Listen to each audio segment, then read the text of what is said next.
어, 요즘 한창 추수철이죠, 그죠?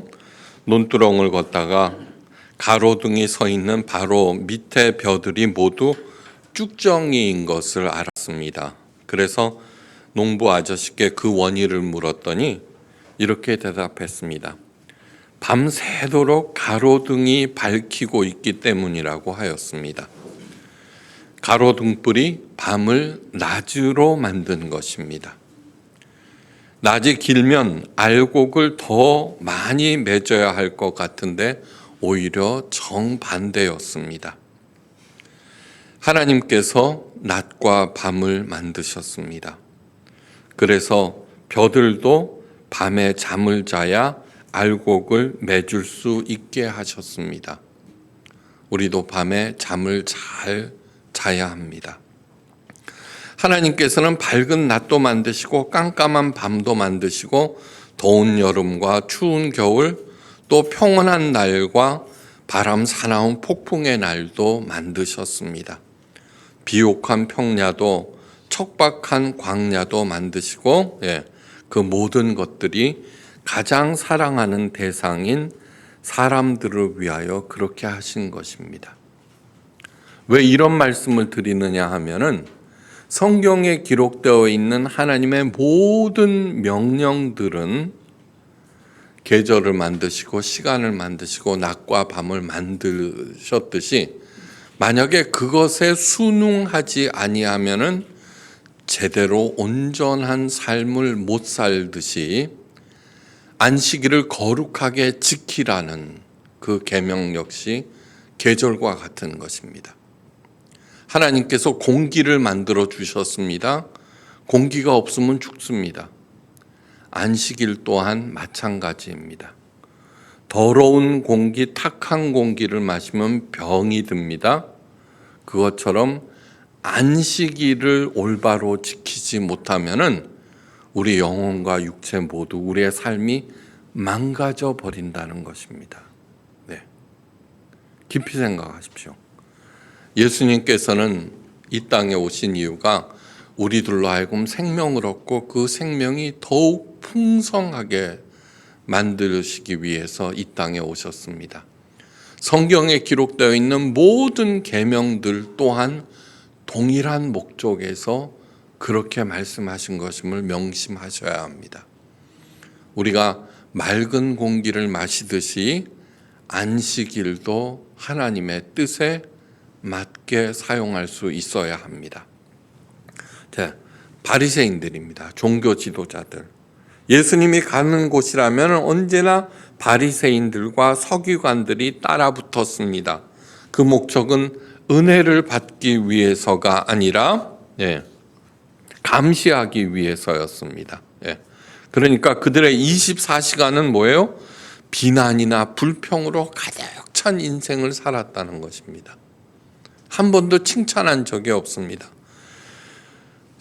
세례 요한은 굶고 이렇게 절제하면서 사는 것을 보고 미친 사람이다, 귀신 들렸다 그러고, 예수님께서 먹고 마시는 것을 보고 또 술주전뱅이라고 비난했던 그 어떤 것도 칭찬과 감사하는 데 쓴 적이 없는 사람들입니다. 어느 안식일입니다. 예수님과 제자들이 밀밭을 가고 있었습니다. 그런데 제자들이 밀 이삭을 잘라서 손으로 비벼서 먹었습니다. 그렇게 한 이유는 뭐예요? 배가 고팠기 때문입니다. 배가 고파서. 예수님과 제자들은 너무너무 가난했습니다. 예수님의 사역은 준비하고 그런 계획하에 수행된 것이 아니라 모든 것을 하나님께서 공급해 주시는 대로 진행하였습니다. 그래서 있으면 먹고 없으면 굶었습니다. 그런데 제자들의 행동이 바리새인들의 비난과 공격의 빌미를 제공합니다. 그들이 목숨을 걸고 지키는 모세율법에는 안식일에는 아무것도 움직이는 것도 먹는 것도 할 수 없다고 규정해 놓았기 때문입니다. 안식일 날에는 집안이나 회당에서 토라를 읽고 기도하는 일 외에는 먹지도 말아야 하고 꼼짝하지도 말아야 합니다. 그런데도 예수님과 제자들은 그 규정을 어기고 어디론가 가고 있을 뿐만 아니라 밀 이삭을 잘라 그것도 비벼서 먹기까지 하였습니다. 그런데 이 모든 것 하나하나가 다 돌에 맞아 죽는 사형에 해당하는 죄목들입니다. 예. 이삭을 잘랐다는 것은 추수하였다는 것이고, 비벼서 알곡만을 챙겼다는 것을 탈곡했다는 것이고, 먹었다는 것은 취사와 식사를 하였다는 것입니다. 네. 무려 4가지의 사형 항목을 어긴 것입니다. 이들은 10계명 중 안식일을 거룩하게 지키라는 4번째 계명을 어떻게 지켜야 하는가를 놓고 수백 년 동안 논쟁을 벌이면서 200여 가지가 넘는 복잡한 규정을 만들어 지켰습니다. 안식일을 거룩하게 지키는 것이 뭐야? 그러면서 논쟁을 통해서 너무너무 많은 규정들을 만들어 놓았습니다. 그 중에는 기가 막힌 것도 있습니다. 부득이한 경우 움직일 수 있는 거리는 2000규빗입니다. 900m를 넘지 말아야 합니다. 한 규빗은 여기에서 여기까지 45cm, 한 50cm로 생각하고 계산하면 됩니다. 2000규빗이니까 1km 이내로. 부모님이 안식일 날 돌아가셨다고 해도 갈 수가 없습니다. 1km가 넘어버리면. 갔다가는 어떻게 돼요? 그것을 아는 즉시 돌로 쳐 죽여야 했습니다. 옷이 찢어져서 바느질을 해야 할 경우 딱 3땀만 해야 됩니다. 4땀 하면 노동이 됩니다. 신명기에 보면은 하체를 드러내지 말라 그랬거든요. 요즘처럼 좋은 옷감이 아니기 때문에 푹 찢어질 수도 있습니다. 그런데 하체를 드러내면 율법을 어기는 거거든요. 그때 바느질을 해야 하는데 3땀까지만 허용했고, 또 무엇인가 이렇게 들어야 하는 경우, 그 무게 한계가 정해졌는데 뭐냐 하면은 마른 무화과 1개 무게 이상을 들면은 노동이 되었습니다. 그러니까 엄청나죠, 그죠? 숨조차 그냥 숨만 쉬고 가만히 있으라는 얘기입니다. 당연히 이들은 시비를 걸고 나왔습니다. 어찌하여 안식일에 하지 못할 일들을 하느냐. 이에 대해서 예수님은 다음과 같이 말씀하셨습니다. 다윗이 자기와 함께 한 자들이 시장할 때 한 일을 읽지 못하였느냐? 그가 하나님의 전에 들어가서 다만 제사장 외에는 먹지 못하는 진설병을 집어먹고 함께한 자들에게도 주지 아니하였느냐. 이 일은 사무엘상 21장 6절 이하에 기록되어 있는 사건을 말하고 있습니다. 다윗이 사울 왕의 칼을 피하여 도피 중이었습니다. 소수의 무리들이 다윗을 따르고 있었습니다. 그런데 너무너무 배가 고팠습니다. 그래서 제사장 아히멜렉을 찾아가서 먹을 것을 구합니다. 그런데 제사장이 하는 말은 먹을 것이라고는 하나님 앞 진설해 놓은 거룩한 떡 외에는 없다는 것입니다. 이 떡은 오직 제사장만이 먹도록 율법에 규정해 놓았습니다. 그런데 그 떡을 다윗과 무리들에게 주어서 먹게 하였습니다. 이 일은 엄청난 일이었고, 그렇게 한 아히멜렉은 나중에 사울 왕의 칼에 의해서 살해를 당합니다. 그 말씀을 바리새인들에게 하자 예수님의 말씀에 대해서 그들은 할 말이 없었습니다. 왜요? 다윗은 그들이 가장 위대하게 생각하는 인물이었기 때문입니다. 예수님은 이어서 다음과 같이 말씀하십니다. 인자는 안식일의 주인이니라. 이번 사건은 이렇게 해서 끝이 났습니다. 그렇다고 해서 물러날 그들이 아닙니다. 또 안식일이 되었습니다. 예수님께서 가르치시기 위하여 회당에 들어가셨는데 당연히 바리새인들과 서기관들이 있었습니다. 이들이 거기에 왜 왔는가? 그 이유를 다음과 같이 기록해 놓았는데 서기관과 바리새인들이 예수를 송사할 빈거를 찾으려 하여 안식일에 병을 고치는가 엿보았더라. 이번에는 아예 예수님을 유대 종교법에 따라서 매장시켜 버릴 생각을 한 것입니다. 그 생각을 모를 예수님이 아니십니다. 회당에는 오른손 마른 사람이 있었습니다. 오른손. 당시에는 오른손이 말라 사용할 수 없다는 것은 단순한 일이 절대로 아닙니다. 우리 오른손을 사용할 수 없으면 어떻게 해요? 왼손으로 하면 되죠. 근데 그때는 그렇게 할 수가 없습니다. 이 오른손은 깨끗한 일, 거룩한 일을 담당하고 왼손은 더럽고 불경한 일을 하도록 규정해 놓았습니다. 절대로 함께 섞어서 사용해서는 안 됩니다. 음식은 오른손으로, 배설문을 왼손으로 처리하게 되어 있습니다. 그래서 그 사람은 너무나 더러운 사람으로 아무도 가까이 하려고 하지 않았습니다. 예.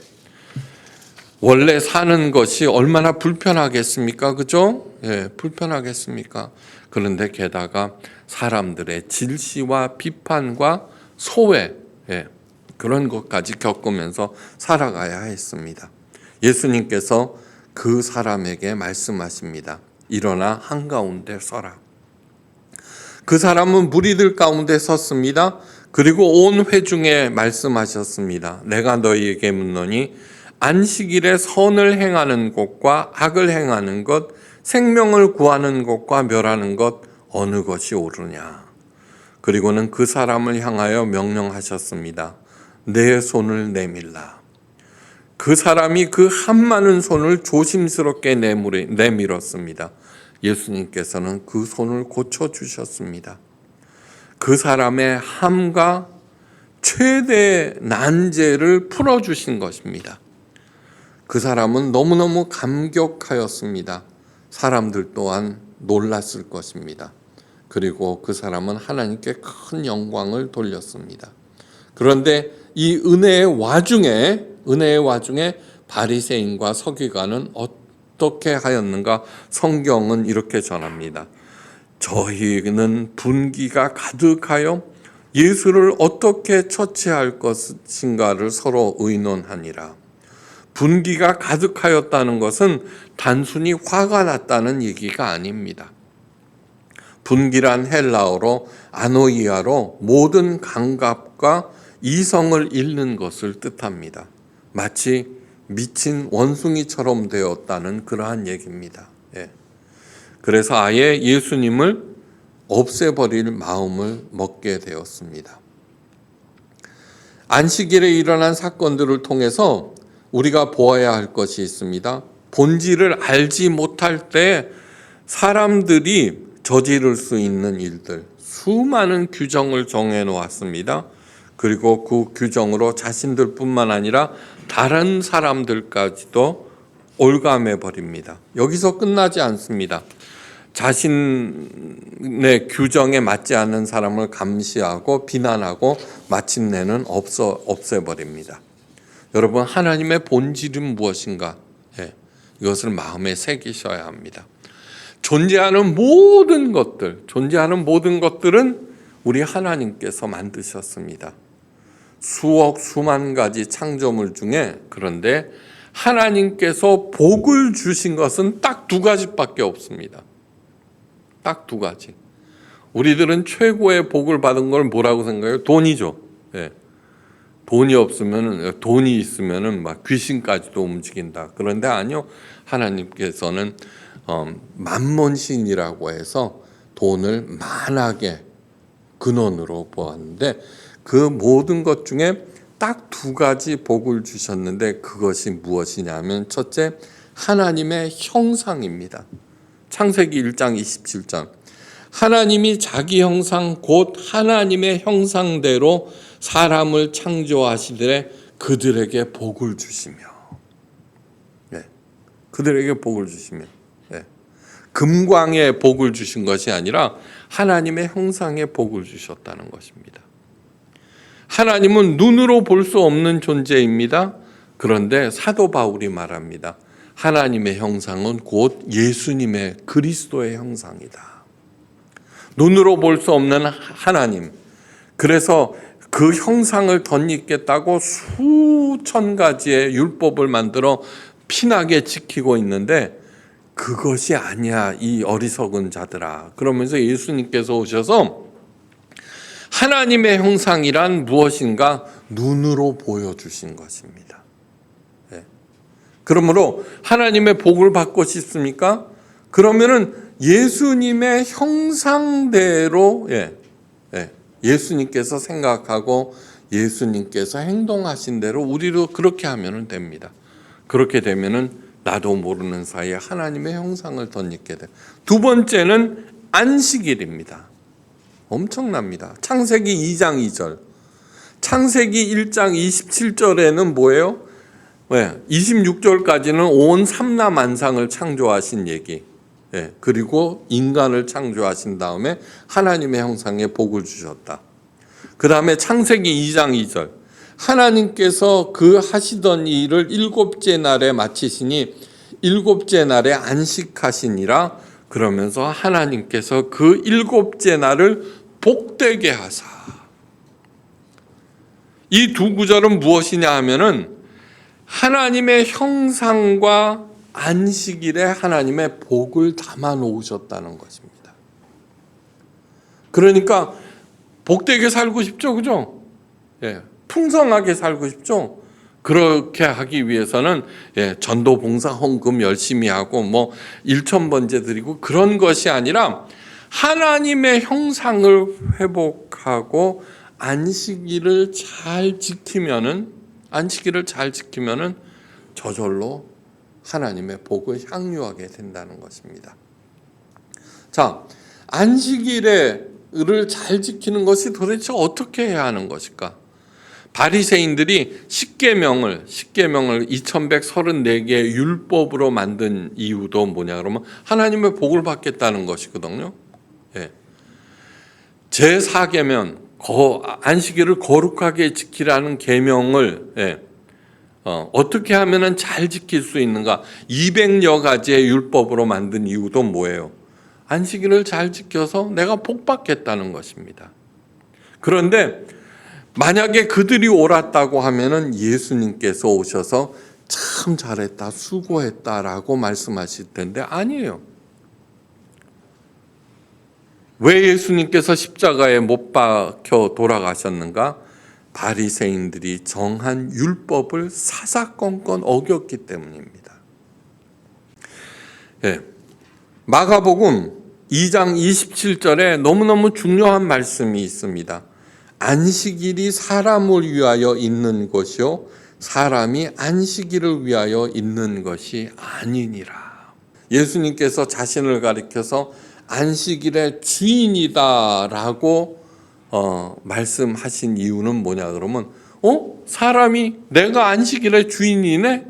그래서 내 마음대로 내가 쉬고 싶으면 쉬고 그 다음에 돈이 없으면 가게 문 열고 더 벌고 안식일 날 교회 가는데 산에 가고 뭐 이런저런 일들을 해도 되겠네 하는데 아니요, 못 박은 것은 인자가 안식일의 주인이다. 그러므로 안식일은 주인이신 예수님의 뜻에 합당하게 보내야 한다는 것입니다. 그러면 안식일 제일 먼저 해야 할 일은 무엇이냐 하면은 안식일을 히브리어로 사바스라 그래요. 사바스가 뭐냐 그러면 제일 먼저 멈춘다는 뜻입니다. 멈춘다. 내가 하는 일을 멈춘다. 두 번째가 뭐냐 그러면 쉰다라는 뜻입니다. 여러분 제 4계명에 그 내용이 너무너무 잘 나와 있습니다. 제 4계명 안식일을 거룩하게 지키라는 그 내용을 전체적으로 읽어드립니다. 안식일을 기억하여 거룩하게 지키라. 엿새 동안은 힘써 내 모든 일을 행할 것이니.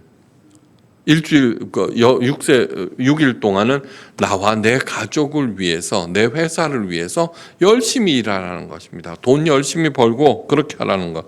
그런데 일곱째 날은 내 하나님 여호와의 안식일인즉 일곱째 날은 내 시간이 아니라 여호와의 안식일이라고 합니다. 그러므로 그때 해야 할 일, 너나 내 아들이나 내 딸이나 내 남종이나 내 여종이나 내 가축이나 내 문 안에 머무는 객이라도 아무 일도 하지 말라. 일을 멈추고 쉬라는 얘기입니다. 종까지도 가축까지도. 이는 엿새 동안에 나 여호와가 하늘과 땅과 바다와 그 가운데 모든 것을 만들고 일곱째 날에 쉬었습니다. 그러므로 나 여호와가 안식일을 복되게 하여 그날을 거룩하게 하였느니라. 제일 먼저 하던 일을 멈춰야 합니다. 현대인들의 비극. 요즘 젊은 사람들 밤에 잠을 안 자죠, 그죠? 그 다음에 뭔가를 더 벌기 위해서 열심히 안식일이고 뭐고 한다는 거예요. 여러분, 이스라엘을 광야로 인도하시고 가장 먼저 가르친 것이 무엇이냐면은 안식일입니다. 홍해 바다를 갈랐습니다. 그리고 어떻게 하였어요? 시내 광야로 인도했죠. 그리고 가장 먼저 가르친 것은 안식일이었습니다. 이 안식일은 무엇이냐 하면은 십계명은 시내산 기슭에 도착해서 하나님께서 모세를 불러 산으로 부르셨잖아요. 40일 낮과 밤이 있었습니다. 그 다음에 십계명이 주어집니다. 그러니까 안식일은 십계명 이전에 가장 원초적인 그런 법이라고 하는 것, 공기와 마찬가지라고 하는 것을 정말 잊지 마시기 바랍니다. 광야에서는 농사도 짓지 못합니다. 아무것도 얻을 것이 없습니다. 하나님께서는 만나를 매일매일 내리셔서 그들을 먹이셨습니다. 만나는 다음 날까지 두면 부패해서 악취가 나고 먹을 수가 없는데, 그런데 6일째 되는 날 내일은 안식일이니 쉬라고 하시면서 2배 만나를 거두어 드리게 하셨습니다. 이때 거둔 만나는 다음 날이 되어도 상하지 아니하였습니다. 안식일을 편히 쉬도록 조치하신 것입니다. 그런데 안식일 날 쉬지 않고 들통을 들고 들러 나간 사람이 있었습니다. 남보다 더 얻겠다는 것입니다. 이러한 탐욕은 단순한 것이 아닙니다. 하나님을 믿지 못하겠다는 것입니다. 먹을 것, 입을 것을 내 힘으로 확보해 놓겠다는 것입니다. 그래서 예수님이 탐욕을 우상 숭배라고 규정하셨고, 탐욕으로 쉬지도 못하는 사람들을 돌로 쳐서 죽이라고 하였습니다. 너무너무 잔인하죠, 그죠? 그런데 아니에요. 이 말씀은 무슨 뜻이냐면은 안식일을 제대로 쉬지 못하는 사람은 죽는 거와 똑같다는 뜻입니다.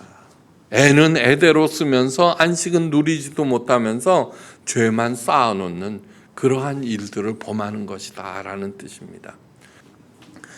누군가 쉬기 위해서는 누군가가 일해야 하는데 누가 일해요? 하나님이 일하십니다. 하나님이. 그래서 하나님은 쉬지도 주무시지도 아니한다라는 얘기입니다.